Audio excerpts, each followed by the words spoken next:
Assalamualaikum warahmatullahi wabarakatuh. Jumpa lagi dengan channel Nalar Terarah.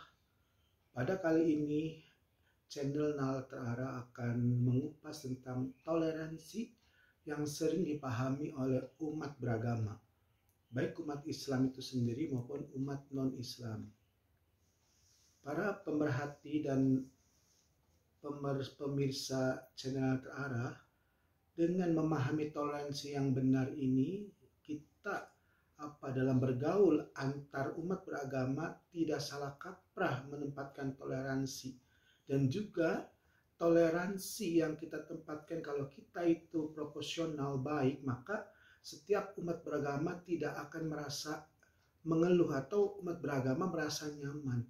Nah, saya lihat bahwa di dalam praktek toleransi itu banyak menyalahi aturan-aturan etika moral yang dipegang. Kenapa? Karena mereka yang makan toleransi itu sesuai selera sendiri, padahal ketika mereka melakukan toleransi beragama, di situ para pelaku toleransi itu harus memperhatikan kode etik. Kenapa? Karena masalah agama ini adalah masalah terlibat. Artinya setiap orang ketika menyatakan dirinya beragama, maka dia itu terlibat. Atau ketika orang melihat agamanya hina, dihujat, itu tersakiti. Nah, itu namanya apa? Agama itu terlibat. Nah, di dalam Islam toleransi itu namanya tasamuh. Nah, ayat yang paling prinsip menjaga tentang toleransi adalah lakum dinukum waliyadin, agamamu dan agamamu, agamamu untukmu dan agamamu untukmu. Nah, seringkali ayat ini disalah tafsirkan karena dianggap semua itu bisa toleransi. Nah, padahal itu bukan toleransi, itu adalah apa? Penyamaan. Jadi seolah-olah itu ingin agama itu disama-samakan. Padahal kenyataannya agamanya berbeda. Nah, ini bukan cara seperti itu, bukan toleransi yang baik. Nah, seperti kita lihat di Al Zaitun ya kasusnya. Tuh, alhamdulillah Panji Gumilang kan sedang jadikan tersangka. Mudah-mudahan terungkap bagaimana cara perilaku toleransi yang dilakukan oleh Panji Gumilang, yang ada beberapa orang Kristen dan Islam itu mendukungnya, padahal itu tidak baik ya.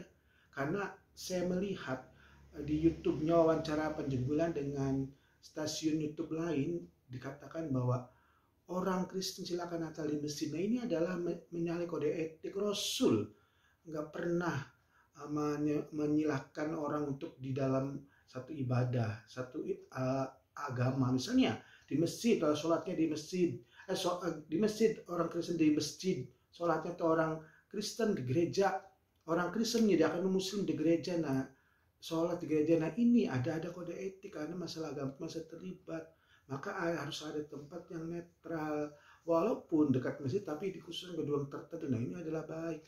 Nah, itu. Atau orang ada non Islam yang anggap bahwa wah, orang Islam tidak toleran hanya gara-gara misalnya rumah ibadahnya dibongkar, padahal rumah ibadah mereka itu tidak memenuhi syarat hukum. Nah, di sini jadi ketika toleransi dipraktekkan, maka toleransi itu harus berhadapan dengan etika moral. Dan ini nilai-nilai etika ini nilai aslinya manusia. Semua umat agama apapun merasakan ketika ia tidak beretika, maka akan terasa itu janggal. Nah, etikanya bisa dari sisi dengan pemerintah atau etika dengan non-agama. Jadi toleransi yang baik, yang benar itu toleransi yang memperhatikan ajaran agama yang bersangkutan dengan mereka juga orang-orang yang beda agama, tapi ada batas-batas koridor yang dipegang. Dan misalnya ketika Natalan ada orang Islam yang ceramah di gereja sekitar itu orang-orang Kristen sedang Natalan akan mengadakan misa. Nah, ini adalah koridor etikanya nggak dijaga.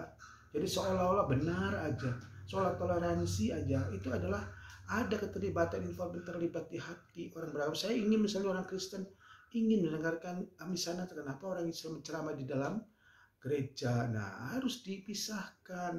Nah, jadi yang kayak gitu bukan toleransi, itu hanya memadukan seolah-olah agama itu harus sama. Nah, kesannya adalah agama itu harus sama. Ini yang keliru, sehingga banyak kontra ya antara orang-orang misalnya di kalangan Islam ketika Natalan, pada ada orang-orang tertentu ya ceramah di gereja. Makanya alhamdulillah ya karena perhatiannya medsos tinggi maka diserap, dan sekarang agak berkurang tentang hal tersebut. Sebelumnya, sebelum ada medsos, YouTube ini, waduh, saya enak sendiri ingin ceramah tentang keislaman di gereja saat dia sedang Natal. Nah, begitu juga orang Kristen ditawari di gereja, di masjid seperti Panji Gumilang untuk Natalan. Nah, ini kan orang Kristen juga harus tahu diri ya. Tidak boleh, karena nanti ada hal-hal yang untuk apa? Sholat, ibadah. Nah, makanya di antara orang Kristen ada yang tidak menjalankan. Cuma, nah, ketika Idul Fitri itu ada orang Kristen ibadah ikut bersama-sama di dalam perayaan Idul Fitri ini yang nggak baik, nggak elok, tidak etika. Nah, makanya alhamdulillah Panji Gumilang ini bukan contoh yang baik dalam beragama Islam. Karena apa? Karena tidak pernah ada sejarah sejak Panji Gumilang lahir sampai runut sampai Nabi. Cara seperti itu toleransi tidak pernah ada.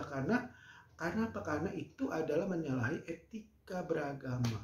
Ya, demikian, mudah-mudahan para pemirsa bisa beragama dengan baik, juga bisa menjalankan toleransi dengan baik dengan tidak menyakiti hati umat beragama yang bersangkutan maupun agama yang ia peluk. Nah, sebagai kata akhir, simak baik-baik dan subscribe ya pada channel Terarah. Sebagai kata juga saya ucapkan wabillahi taufiq wal hidayah. Wassalamualaikum warahmatullahi wabarakatuh.